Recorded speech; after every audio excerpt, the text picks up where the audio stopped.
Luc n'est pas dans son assiette. D'ailleurs, il sort de consultation et son médecin lui a prescrit un antibiotique pour soigner une angine bactérienne. À la pharmacie, il tend son ordonnance et sa carte vitale et repart chez lui. D'ici 4 ou 5 jours, il pourra profiter de ces belles journées d'avril. Jusqu'ici, une histoire banale que nous connaissons tous.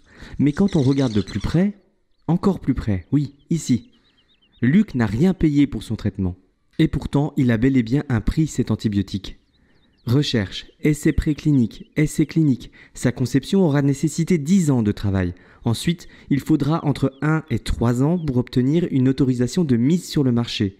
Tout cela a un coût, mais c'est l'assurance maladie qui le prendra à sa charge.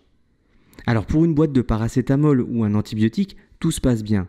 Pour d'autres produits innovants et traitant des maladies graves, les choses peuvent s'emballer. C'est ce qui s'est passé en 2014 à la sortie du Sovaldi, un traitement contre l'hépatite C. Au départ, le traitement coûtait 41 000 € par personne. Quand les estimations évaluent la population atteinte en France à 400 000 personnes, on imagine la tête des comptables de la Sécu. Mais pourquoi ce traitement est-il si cher ? Ici, ce n'est pas le coût de production qui est facturé par le laboratoire.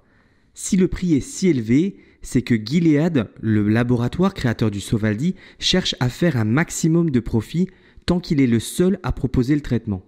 Donc j'imagine qu'avec l'arrivée de concurrents, les choses changent. Tout à fait. Pour qu'un médicament soit remboursé, il doit d'abord apporter une innovation, un intérêt médical. Le comité économique des produits de santé va alors fixer le prix de vente, une phase où le laboratoire va négocier le prix. Quand il est seul et que son produit est innovant, il est alors en position de force. S'ils sont plusieurs, le rapport de force change. Un laboratoire trop gourmand prendrait alors le risque de ne pas être remboursé et donc de perdre le marché français. C'est sans doute ce qui a décidé Gilead, le 31 mars, à baisser ses prix. En décembre 2016, 2 laboratoires concurrents avaient accepté un prix maximum à 28 000 €. Le prix reste élevé, mais cette nouvelle situation permet à l'assurance maladie de souffler et à la ministre de la Santé de respecter sa promesse d'un accès universel au traitement contre l'hépatite C. À l'origine, la ministre avait imposé un plafond pour le remboursement de ces traitements, en clair, un quota de patients traités chaque année.